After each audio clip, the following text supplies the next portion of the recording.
दोस्तों, सबसे पहले तो आप सभी लोगों को नमस्कार। मैं हूं कृष्णाकांत और हैं हमारे बीच रंजन सर हैं जी, नमस्कार। और ये सुभाष सर मैं हैं। सुभाष प्रसाद। तो जी, आज हम लोग एक ऐसे मुद्दे को लेकर के आए हैं कि आप लोगों को पता ही होगा कि जो पश्चिम बंगाल में है, पश्चिम बंगाल में जिस तरीके से बीजेपी प्रचंड बहुमत का जीत हासिल किया और उसके बाद में वहाँ पर जैसे ही शुभेंदु अधिकारी जो चीफ मिनिस्टर बने तो उसके बाद में उनके द्वारा ताबड़तोड़ फैसले लिए जा रहे हैं और ऐसे ऐसे फैसले लिए जा रहे हैं जिससे कि पश्चिम बंगाल का जो भविष्य है एकदम सुदृढ़ हो गया, एकदम सुंदर बनेगा। अब उनके द्वारा जो फैसले लिए जा रहे हैं वो फैसले क्या हैं, इस बारे ये मैं इस वीडियो में बताऊंगा आपको और पूरी ही एनालिसिस करके बताऊंगा, पूरी विस्तार पूर्वक बताऊंगा। तो आप इस वीडियो को पूरा देखते रहिए। सबसे पहला फैसला उनका ये लिया गया है कि जो भी मदरसे में जो मौलवी वगैरह हैं, जो भी सरकारी भत्ते से उनको पेंशन मदद दिया जाता था, उनको बाकायदा पूरी तरीके से नोटिस जारी कर दिए हैं और पूरी तरीके से करें कि बंद होगा। ये जितने भी जो है वो सब बंद होगा। और यही नहीं, यहाँ तक रहती बात तो अलग था, लेकिन दूसरी बात यह है कि जितने भी ओबीसी में जो आते हैं, ओबीसी में जितने भी जातियाँ आती हैं, लगभग 140 जातियों को ओबीसी कैटेगरी में वहाँ पर रखा गया था, जिसमें से 80 जो हैं, 80 जातियाँ हैं वो मुस्लिम समाज से थी। लेकिन हाँ जी, 80 140 में से 140 में से 80 मुस्लिम समाज से थे। बहुत ज्यादा था। तो शुभेंदु अधिकारी के द्वारा एक कहा जा रहा है, वहाँ के नए चीफ मिनिस्टर के द्वारा एक कहा जा रहा है कि ओबीसी कैटेगरी में मुस्लिमों को नहीं रखा जाएगा। पूरी तरीके से मुस्लिमों को बैकआउट किया गया है कि सिर्फ हिंदू लोगों के लिए रखा जाएगा। तो इस तरीके से जो ताबड़तोड़ जो फैसले लिए जा रहे हैं, तो ये क्यों लिए जा रहे हैं? बहुत से लोग ये सवाल करेंगे, क्वेश्चन करेंगे कि क्यों लिए जा रहे हैं। तो मैं आप लोगों को इसे जानने के लिए इतिहास में से मैं चलूंगा। आपको इतिहास से ये देखा जाता है कि हमारा भविष्य कैसा होगा, हमारे भविष्य में क्या करना चाहिए। इतिहास को देखने के बाद ऐसा मतलब मिलता है, अनुभव होता है कि हमें आगे क्या करना चाहिए, क्या नहीं करना चाहिए। तो सबसे पहले आपको बता दूं कि जब हमारे देश में मोदी सरकार जब नई आई थी तो 2016 में नोटबंदी किया गया था। वो नोटबंदी क्यों किया गया था, इसकी जानकारी जो धुरंधर मूवी देखे होंगे उनको पूरी तरीके से मालूम है। सबूत ये धुरंधर मूवी है। तो मैं आपको बता दूं कि जो 2016 में जो नोटबंदी किया गया था, उसका मूल कारण यह था कि जो भी हमारे देश में जो आतंकी हमले होते थे, जितने भी हमारे देश में आतंकियों का अड्डा था, ठिकाना था, और जो पाकिस्तान जो कि आतंकवादी पालता है, आतंकवाद पालता है, वो पूरी तरीके से वो अपना फंडिंग हमारे देश में भेजता था। क्योंकि भाई अगर मान लिया कि हमारे देश में कोई आतंकी है, वो कुछ कर नहीं रहा है, लेकिन उसके बावजूद भी बहुत अच्छे तरीके से फल फूल रहा है। कैसे फल फूल रहा है? आलिशान जिंदगी जी रहा है। कैसे जी रहा है? इसका मतलब है कहीं न कहीं से फंडिंग आ रही है। हाँ, मिल रहा है। और एक मिनट सर, उस बाद आप बोलिएगा, आपको मौका दिया जाएगा। तो इतना ज्यादा फंडिंग देने के बावजूद भी पाकिस्तान के ऊपर कोई आर्थिक प्रभाव नहीं पड़ा। क्यों नहीं पड़ा? इसका मूल कारण ये है कि वहां पर नोट छापने वाला मशीन रखा हुआ था और जितनी भी जाली नोटें होती थी वो सभी जाली नोटें पाकिस्तान भारत के साथ में जो मतलब जो शुद्ध नोटें होती थी, ओरिजिनल नोटें होती थी, उनके साथ में मिक्स करके चलाती थी पूरे भारत में। और पूरे भारत में पाकिस्तान अपने आतंकियों को जहां तहां भेज करके आतंकी हमले करवाती थी। तो जब विदेशी जो फंडिंग हो रही है उसको कैसे खत्म किया जा सकता है? जब नोटबंदी होगी, जब नए नोट चलेंगे, जो पुराने नोट थे उसका प्रचलन बंद होगा। तो आप देख लीजिए उसके बाद में उसके बाद में आप देख लीजिएगा बंदी हुआ 2016 में। 16 में तो आतंकवादियों किस तरीके से हाल हुआ। बोलिए, आप क्या बोलना चाह रहे थे? बस यही मैं बोलना चाह रहा था कि इसका एक जीता जागता सबूत है धुरंधर मूवी, जो हमारी देश का कमर तोड़ने का काम कर रहा था। ये नकली नोट बना के जो 500 और 1000 की जो डुप्लीकेट नोट बन रही थी वो पाकिस्तान में बन रही थी और पाकिस्तान से नेपाल और फिर उसके बाद हमारे भारत में भेजा जा रहा था। तो सबसे बड़ी बात, ये बहुत ही अच्छा काम हुआ था जो मोदी जी ने किया नोटबंदी करके। अगर नोटबंदी नहीं हुआ होता तो आज इंडिया की परिस्थिति बहुत ही खराब हो जाती। तो इस तरीके से देखा जाए तो जैसे कि मोदी जी जैसे ही वहाँ हमारे देश के जो प्राइम मिनिस्टर बने तो उसके बाद में ताबड़तोड़ फैसले लिए और एक से एक फैसले लिए। इस तरीके से नोटबंदी को देख लीजिए आप, धारा 370 को लेकर के देख लीजिए फैसले।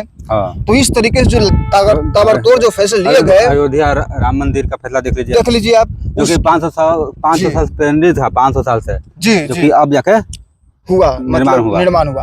तो इस तरीके से देख लीजिए कि जब मोदी सरकार जब से आया उसके बाद में हमारे देश में कितने आतंकी हमले हुए हैं, आप उठा कर देख लीजिए। और जब मोदी सरकार नहीं थी, मोदी सरकार से पहले की जो सरकार थी, उस सरकार के कार्यकाल में कितना ज्यादा आतंकी हमले होते थे। आए दिन कहीं ना कहीं हमला होता रहता था। आपको स्टेशनों पे, आए जगहों पे वहाँ जी। पे आपको वार्न किया जाता था कि अनजान सामान को कोई छूछा ना करे, जी। हो सकता है इसमें विस्फोटक पदार्थ हो। पदार्थ। हाँ, लेकिन ये 2014 के बाद ये तो सुनने को ही बंद हो गया। जी, और हुआ भी तो बहुत कम, ना के बराबर। उसकी इसीलिए आपको कहा जाता है कि इतिहास से सीखना चाहिए। तो इस तरीके से शुभेंदु अधिकारी ने जिस तरीके से ताबड़तोड़ फैसले लिए हैं और उनके द्वारा ये भी फैसला लिया गया है कि जो पहले की जो सरकार थी पश्चिम बंगाल में, जो ममता बनर्जी की सरकार थी, तो भारत सरकार ने पश्चिम बंगाल का जो बॉर्डर जो बांग्लादेश से लगता था, तो उसको फेंसिव करवाने के लिए जमीनें मांग रही थी। लेकिन यही ममता बनर्जी जमीन नहीं दे रही थी। अब जमीनें क्यों, मतलब फेंसिंग क्यों करवाना है? क्योंकि बांग्लादेश से जो घुसपैठी हैं वो हमारे देश में आते हैं, और जब हमारे देश में आते हैं तो हमारे देश मतलब सुरक्षा के साथ खिलवाड़ होता था। और इस पे जी। उल्टा अमित शाह जी को ब्लेम करते थे जी। कि जो बॉर्डर सिक्योरिटी का जो है, जी जी बॉर्डर सिक्योरिटी का जो मेन अमित शाह के हाथ में होता है, होम मिनिस्ट्री के हाथ में होता है। जी जी तो जी। होम मिनिस्टर भी क्या करे, जब तक राज्य सरकार सपोर्ट नहीं करेगी तो जी। होम मिनिस्टर भी क्या कर सकते हैं। वही तो बात है। तो जैसे ही शुभेंदु अधिकारी जब वहाँ के जो चीफ मिनिस्टर बने, उसके बाद में बॉर्डरों की फेंसिंग भी होने लगी। और बॉर्डरों की फेंसिंग इसलिए जरूरी है क्योंकि बांग्लादेशी घुसपैठी जब हमारे देश में आते हैं तो क्या होता था पहले कि मतलब डुप्लीकेट आधार कार्ड बन गया, पैन कार्ड बन गया, पूरी तरीके से सब बन गया। उसके बाद में हमारे देश में ऊंचे ऊंचे पदों पर भी वो लोग बैठते थे, उन पदों पर बैठते थे। और जब आधार कार्ड बन गया, पैन कार्ड बन गया, तो वोट भी दे सकता है, इलेक्शन कार्ड भी बन जाता है, इलेक्शन कार्ड बन बन गया, तो वोट भी दे सकता है। तो जिस तरीके से वही ममता बनर्जी का वोट बैंक हो गया था, वही वोट बैंक हो गया था। बांग्लादेश के नागरिक लोग बांग्लादेशियों की जी। बदौलत ही अब तक जीतते आ रहे थे। जी। तो यही देखा जाए कि अगर हमारे देश का कोई भी नागरिक नहीं, मतलब क्या उसको बोलते हैं अनवैलिड, मतलब जो हमारे देश का नागरिक नहीं है, अगर वैसे लोगों के द्वारा वोट के माध्यम से अगर वैसे लोगों के द्वारा अगर सरकार बने तो क्या कोई वैलिड सरकार होगी? नहीं, बिल्कुल भी नहीं।